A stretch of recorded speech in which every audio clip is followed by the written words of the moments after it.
welcome to the search, crime, and conclusion, and welcome to a new episode. I hope everybody has had a fantastic week since the last time we've seen each other, and if you are new to my channel, welcome. Every week we upload at 8 p.m. Thursday, so make sure you're subscribing. You want to hit that notification bell so you don't miss anything that we put up weekly. I focus on a lot of missing and unsolved. This is our third season, so I have been throwing some varieties into it, but I hope you enjoy. And again, welcome back, everybody, my search warriors. I appreciate everything you do. Continue to do what you do with the growth that we are getting. It's been amazing. Thanks to you. Don't forget, share it, and I love to see the comments below in what you think about these stories, these theories. I want to hear it. Always keep it respectful. Of course, that's what we want to do, is be kind to others, but also remember, families can be also in the comments section, and we never want to offend because we are here to help them find justice. Tonight's episode talks about Danielle Imbo and Richard Petrone. They are both out of Philadelphia, Pennsylvania, and the case actually takes place in 2005. At the time, she is 34 years old and he is 35, because of course he's born in 69 and she is born in 1970.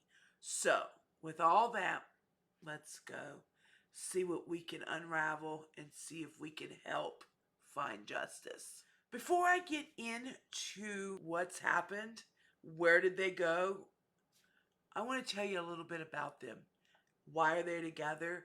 How did they vanish together? I'm going to take you back not too far, give you a little background on Danielle and Richard and kind of how do they know each other. I will tell you by just listening and doing the research and hearing from the friends, interviews, new stuff, that she was one of these, just a smile everywhere she went. Now, I know we hear these in other cases. Of course, people want to speak kindly of someone, but really, the pictures, they all have smiles on their face. She was very upbeat, just a good person. Not a lot of things bad were even brought up or talked about or found. When she was growing up with her parents, like I said, she was born in Philadelphia and raised, and her dad actually was a musician, and so he kind of was like a local celebrity there, right? So her having that was kind of cool, and she kind of grew up in that. So with that like social circle of music and going and listening to bands, and that was kind of her thing growing up, and it was a great thing. She had a good relationship with her siblings, and everything really was, good for her. And in fact, it kind of even rolled onto her as she got older and grew up on her own and was doing her own thing. And she even played in a band. So it was kind of like carrying over into generations. She was definitely go-getter, out, like I said, social butterfly. So definitely just a bright light. One thing I can say is, too, with her being like in that social light and doing those things, was that she was not a big drinker. So, you would think people that were out playing in bars, being in bands, you automatically have a stigma that you're a partier and you're a drinker, but she wasn't. She was actually very responsible. And I'm going to kind of get into that side a little bit about her. She actually worked as a loan officer, okay? And then, like I said, she played her shows at night. So she had her day job. She had her responsibilities. In 2002, she went into a car dealership. She ended up working over there, okay? So, while working over there, she meets Joe Imbo. So her name is Danielle Imbo, so you're going to see that, they're There's some spark that she finds there. But anyway, they meet at the car dealership. She really likes him. She falls in love and they end up getting married. All right. And in 2004, she has a little boy. I think that it's great that she got to really experience life. She had her baby when she was about 33. It was in 2004. So she really got to experience life. Everything's going good. She is at home. She's doing a little bit. She's backing off the doing the band thing and all that. She's at home with the baby. Joe is out. He's still working, doing things and taking care of him. But, hindsight, marriage was not that perfect as it was at the beginning. But hey, we like to think that there's just a little extra stress going on and they're going to be okay. All families, a lot of times go through things after having a baby. All right. Well, guys, from here forward, I really want you to truly pay attention to the story because this is where life changes. 2004, the baby was not even a year old. All right. So they got married in 2002. Remember, the baby was born 2004. Not even being a full year old, the dad, Joe, decides that he has got tickets and he's going to go down to the Super Bowl.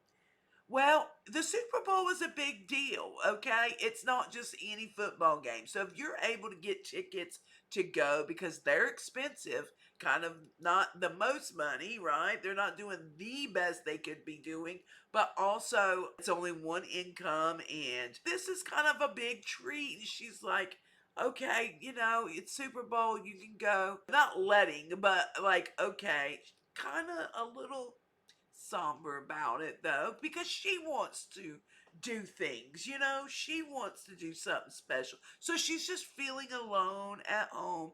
And this happens in marriages, so you have to remember to take care of each other, right?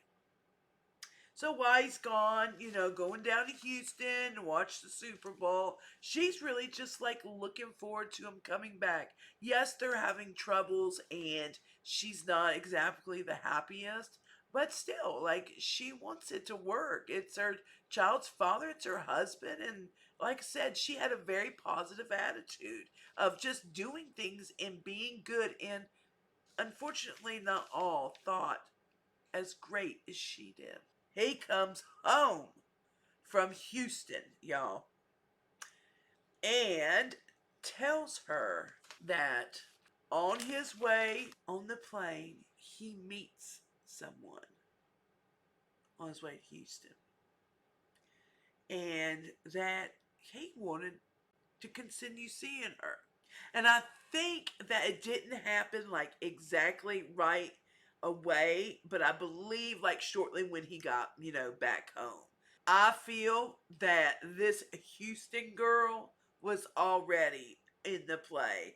Right? Okay, you guys feeling me? And I don't think it just happened at Super Bowl. Oh, I just met her, because you're going to see how quick, I'm going to say allegedly because I don't know exactly how, but that's how this turned out. So he goes to the Super Bowl, he comes home, and basically, after a little time, tells her, in a short time though, I found her and I want a divorce. But you know what? Wasn't nothing going to get her down. She was like, you know what, you can take your sorry ass. Although she was hurt on the inside, she knew she did not deserve to be treated like that. And she had a child she had to take care of. And she really was tore up on the inside. Her family and friends that had really spoke on this, and Christine, one of her besties, really were just like, she was angry and sad and mad and just really upset. But she's like, you know what, I gotta pick myself up and I gotta move forward. So she moves into a condo in Mount Laurel, New Jersey, and she moves on and gets, like I said, got her condo. She's like, I'm going to do my thing. I'm going to take care of me, my son. Remember that she lived for her son. If she didn't live for her, she lived for her son, but she lived for her too. That was her attitude. I want to tell you that she decides that she's going to go out. It's over there, which is close back to her old neighbor, old neighborhood things where she lived. She was familiar with the area. She was going out, listening to music, just kind of doing her thing as she was, working. Of course, she had to. That is where she runs back in to Richard. Okay. And when I say run back in, instead of just, well, she meets him, but it's a run back in. So that's where she meets Richard Petrone, is out while they are out mingling at one of the locals. Now, a lot of places people like to go down there is South Street. That's like the street that's really happened. Everybody's got a town like that. And if you've been to Philadelphia, you know about South Street. There's a lot there. So they meet up and run into each other. Anyway, start talking. They start rekindling. Now, remember, she had moved away for a while, right? Everybody's life had, kind of taken change. I want to tell you first a little bit about Richard before we kind of get into their meetup. Richard, at the time, is 35 years old, also born in Philly. He was born in August 29th, 1969. Long story short, basically, they grew up around in the same neighborhood. So they both were from Philly. I think they were in the same neighborhood for 13 years. And the families actually knew each other for like 20 years. So it was kind of like that. But, because you got to remember now, they're in their mid 30s. So they grew up there. But as they hit their 20s, they went off, did some of their things, come back around. And so that's what I mean by they kind of like re-met up and was like, oh, and she actually was kind of like an old bestie of his sister, Christine. And you heard me mention Christine. So it was kind of like they knew each other through the years, just kind of distant, and then they run into each other after all those years and just start catching up with each other. I want to set this vibe for you. And it moves actually pretty fast, guys. And it's like, why? Why? I'll tell you a little bit more. Not only did he grow up and then be back there around the same time as her, he actually had a little girl when he was 23. Now, around this time, I'm going to say she's about 14 years old. That was like the light of his life. And from what I understand, she pretty much stayed with him majority of the time. I don't know exact. It was evident just through stories and reading and that she was with him a lot. And so there was a family business and it was called the Viking Bakery that was there in town. So he worked there right next to with his dad. His dad was there and that's what he did for work. And so anyway, him and his daughter lived on the apartment on top. See, that's kind of like really the thing to do, kind of more up north. I live down south. We don't see a lot of that. But I noticed being up north, that is a big thing where people have businesses and have apartments on top. And I think that's right convenient. Especially me, who's always late to work, okay? Late to everything. Even when I get up way extra early, I'm still late for some reason. But really worked out well because at the time he was raising his daughter as we're building up to this time. Now, like I said, in 2005, she's 14 years old. He's been with the business. So that really worked out great. He could be a part of her school life, raise her, be there when work, and kind of let her know what's going on in the business. But it just really, it takes a village these days to raise a family. So I just thought, really, what a great idea. So they meet up. She's letting him know that, hey, I've gotten out of a relationship. It's not that old. This is kind of what happened. I'm just kind of, out mingling. I've got my own apartment, back on the groove of things, working, all that good stuff. Just, well, they like got a little spark. Like I said, she wasn't a big drinker, so it wasn't the alcohol talking. One thing, she had been feeling really just doubting herself, not feeling the best, and this was someone that she knew about his family. It wasn't like she just met a stranger out at a bar and just had this spark. So it was really nice to feel comfortable knowing that she's with someone that's safe and is really relating to. So sparks are flying, okay? Richard and Danielle are off in the sunset. In the meantime, Joe, his little rendezvous, he had ended up leaving and going off to Georgia. Well, that didn't last too long, guys. That didn't last. I want to say he was gone about 20-ish days, a month, something around there. The days have kind of, I've heard, different days. I guess he just had a change of heart. Or the woman dumped him. What do y'all think happened? I'm going to go with she sent him back. But allegedly, I'm not for sure, but it did not work. So he starts calling Danielle and he's, oh, I want to work this out. She's like, no. I mean, she was frazzled because remember, I'm saying this all moves kind of quick.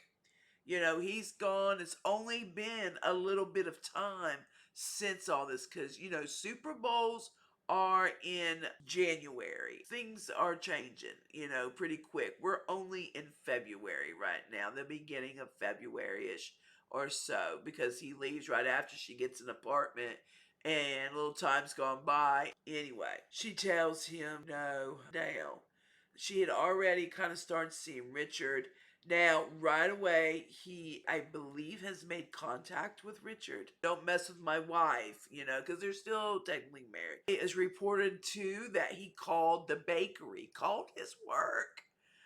Like, who are you? You messed up. Shame on you. He's called to work. He has definitely found out by talking to Christina and talking to some other friends. He, one night, in kind of a frustration deal going on, was known to like throw things. I believe even one time he threw the high chair, not with the child and anything. Now, these are alleged because he does deny this. He wasn't physically abusing her, but he was doing things that made her feel scared.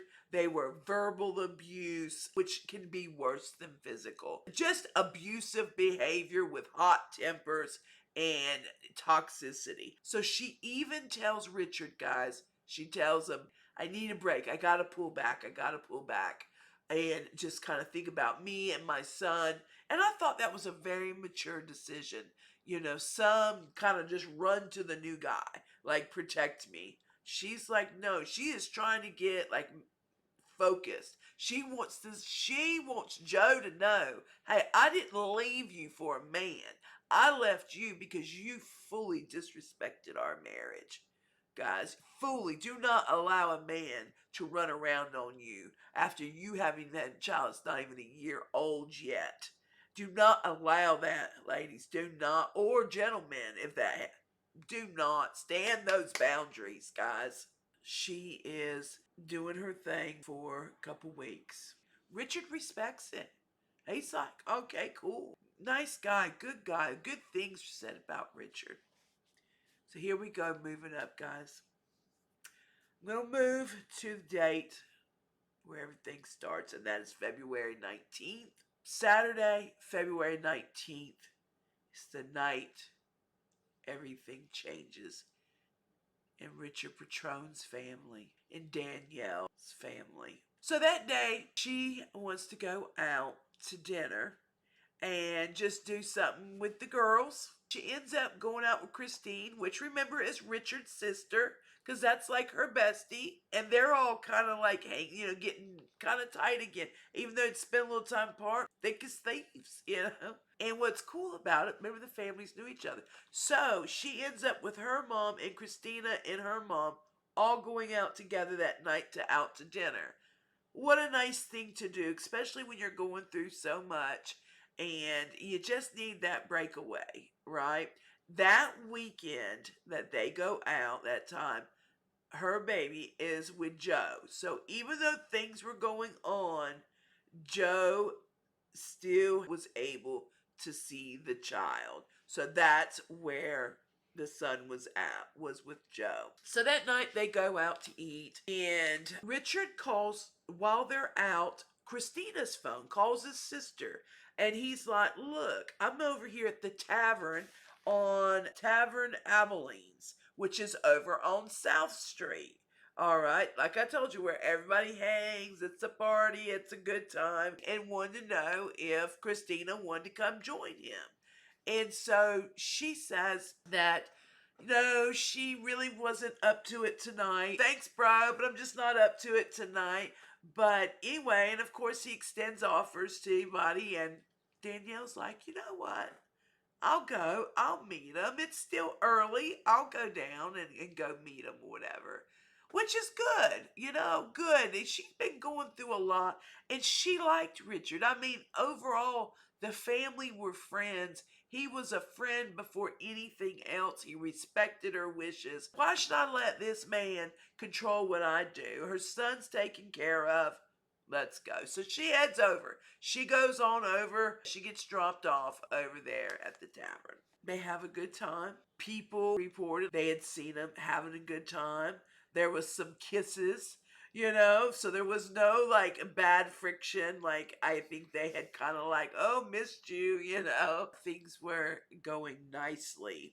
That night they leave. I believe it was around 11ish, I want to say. I'm not exactly sure, but I know that it was like prime time of like people out partying down the street. There's a lot going on South Street. Somebody that knew Richard up there had made the comment that they felt too that he was even parked close because of something he said. Because there's like paid parking. You got to park along, the streets, pay for it, or you got to walk along. I remember we had to go down to the end, and it looks like you're right there, like at the water walk. You can park there. Then we walked down. Had my first Philly steak cheese sandwich there, by the way. So anyway, but he was parked there. So they leave, and the plan, I guess, was to go on home. Nobody really had heard any different, but that's what they were going to do, is go on home. That would be the last time anybody's seen Danielle or Richard. They leave in the middle of like prime time where there's people out. The next morning, she has an appointment on Sunday, 11 o'clock. She misses her appointment, a hair appointment. Not a big deal. They just figure maybe she's over at Richard's. Somehow, one of the family members had called and didn't get her. But they started calling again, going to her voicemail. Now, 3 o'clock comes and Joe comes to bring her son home. When she wasn't there, they were like, something's weird. She would never not be there for Joe. And trust, like, things aren't going good with Joe. She's not going to give Joe any reason to mess with her kid. Oh no, she wouldn't give him that pleasure. So that puts a fright into him. At that time, they call Richard's family. Richard's family, same thing. No, we have not heard from them. Now, the families have collaborated that nobody knows where they are at. So they decide then basically they're going to call the police, get involved with the police, and let them know, listen, this is the last time they've been seen. This is where they were last night, and nobody has seen them since. Didn't show up for appointments, nor for her child. Now, when I tell you this, of course, things have changed now. They are adults, remember. One's 35, one's 34. But also there is, kids. involved, and she has a lot younger one. He has a 14-year-old. She has one that was born a little over a year, so she's got a little one. So that's also concerning. But they told her, look, before we do a formal missing, we have to do like 48 hours. I guess young ones, it's 24, higher ones, 40. But that since then has changed, so don't get freaked out about that now. But the 48 hours is the most important, and let me tell you, this family knew that. They hit the ground running when they knew. They didn't wait for the cops. So let me tell you a little bit what they did. The family, they hit it running. They started checking waterways, setting up searches, getting pictures made, pictures of Richard's truck. They went down on South Street. They were talking to people. So when I told you, like, what people were saying about him talking about where he parked, this is where they got that information from. Just talking to the workers there, remember hearing things. They know about time that he left. Now, of course, the cops do know, the police do know that, all right, this is urgent, this is serious. They weren't waiting. I still feel, though, that the cops should have been involved right then. This is two people that one has a son. If anything, you need to say, well, this mama ain't showing up for her child. Do whatever it takes to get it moving, right? You'd rather be safe than sorry, or be wrong than to be right. Unfortunately, they look up and there had been no reports on South Street that night of anything happening, because they thought, well, maybe he wrecked his car down there. Maybe he got in fights or something happened. Maybe arrested. Maybe in the hospital. But they didn't have any reports done. Danielle's brother. Listen, y'all. They were trying to work so quick and make up for that 48 hours and try to find. They're so quick. This is how tight this family is. But Danielle's brother got a police officer to get in, hired a helicopter service for $1,200 to go up and look around and everything with a police search. He paid for it. They weren't going to wait for any excuses of, we don't have that manpower, we don't have. No, he paid for it. So of course cops, when they get involved, they're looking at the people closest to them. They start within and work their way out, which is always like the husband, boyfriends, and family, and on out.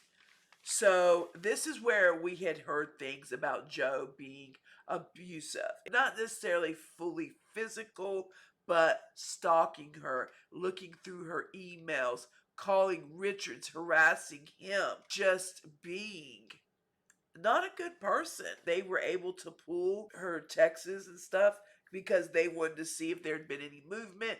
Nothing. No, none of her cards on either one of them, none of their cards, their phones, nothing had been used since that date of them being gone.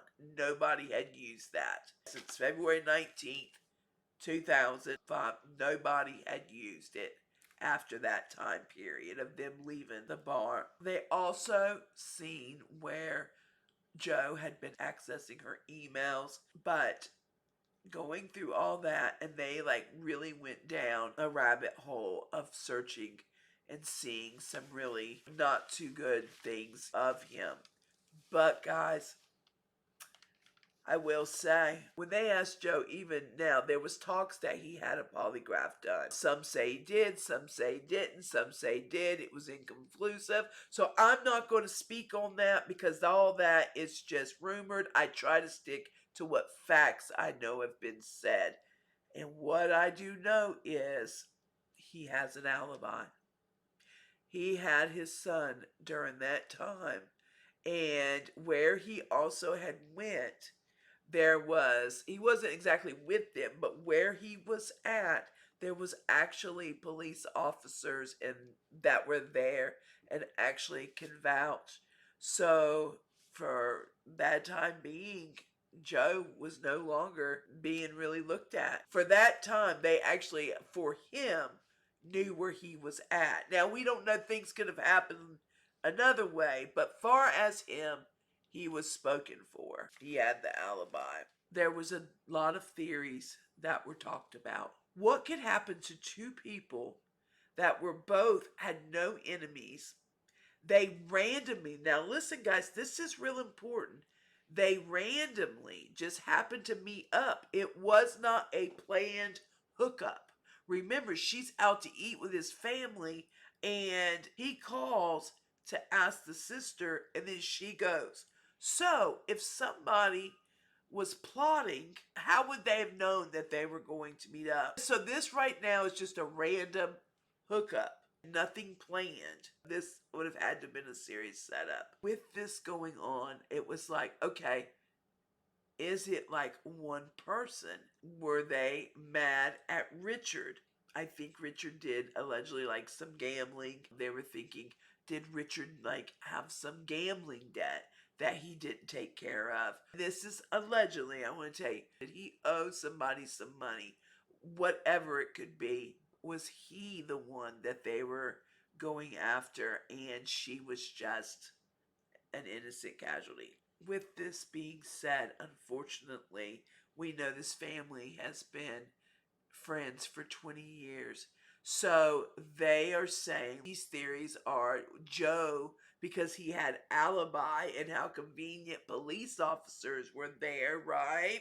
That he had all this figured out, and maybe Richard was still the target, or maybe she was the target. I know Joe wanted him out. Now, this is all alleged and theory talking, but I want to tell you what the talk was going on and the theories. With all this, it caused the families kind of go against each other. Richard's family was feeling like this had to have been because their son wasn't having any problems. They felt with anybody. So they think they know, right? They haven't heard anything. And they knew that she was having all these issues with Joe. So was it because of her? Then there was her family saying Joe was spoken for and she was well liked by everybody. Who would want to do that? These theories and rumors getting started out there basically pulled them apart, when instead it should have pulled them together. Because no matter who, if there was a target, you know, they really cared about each other. And it's easy for me to say, but at the end, remember, y'all are not each other's enemies. You're not each other's enemies. And you guys are going through the same pain. With those theories being out there, they also talked about possible carjacking. Around that time, there had been noted that there was about 15 to 16,000 carjackings in that year. But this is the thing. They said with carjackings, a lot of times it's sloppy. They're trying to get out of there. So they usually throw the people out, or they did carjack them and possibly just killed them. And then they said usually when the cars are jacked, they take them and they go and get them shredded. Okay? So the one thing is they think that they could have taken them out of the car, but then what did they do with them? Kind of doesn't make sense. But then they get rid of them, they get what they want, and then they go shred them and just kind of trigger possibly they were in there when that happened, and you'll never see the car again or anything again. They also had a feeling that maybe something like that happened, and if they were unalived, maybe the car was put in, or if they met with foul play or anything, and that car, because they have not found the car anywhere, was put into the lake. With that being said, guys, they really don't have any conclusions on it. They had somebody by the name of Anthony Rodsky who actually had murdered two people around March or April, which is just like 2 months after. But from what I understand, he was cleared. Also, they picked up on a guy named Robert Carey. I believe. And he was a pill dealer, to keep it short, a pill dealer.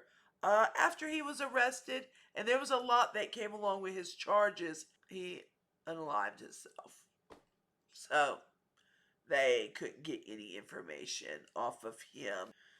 So, one thing I want to mention, a lot of theories were going around that they believe, and I guess because of that area, and if something happened to them, that they keep saying like they dump the cars. Apparently, there's some areas that a lot of cars are dumped, and a lot of times you can find the cars, you can find evidence, it helps you in a lead. Adventures of Purpose actually has gone and checked multiple bodies of water and even like smaller ponds. They have pulled out cars in those areas and nothing had anything to do with that case. And I'm going to tell you, they are very successful in their searches. They have so many cases at them. When they choose to do a case, like there's a really good chance. And then on top of it, they really pretty much find things. There has to be something said that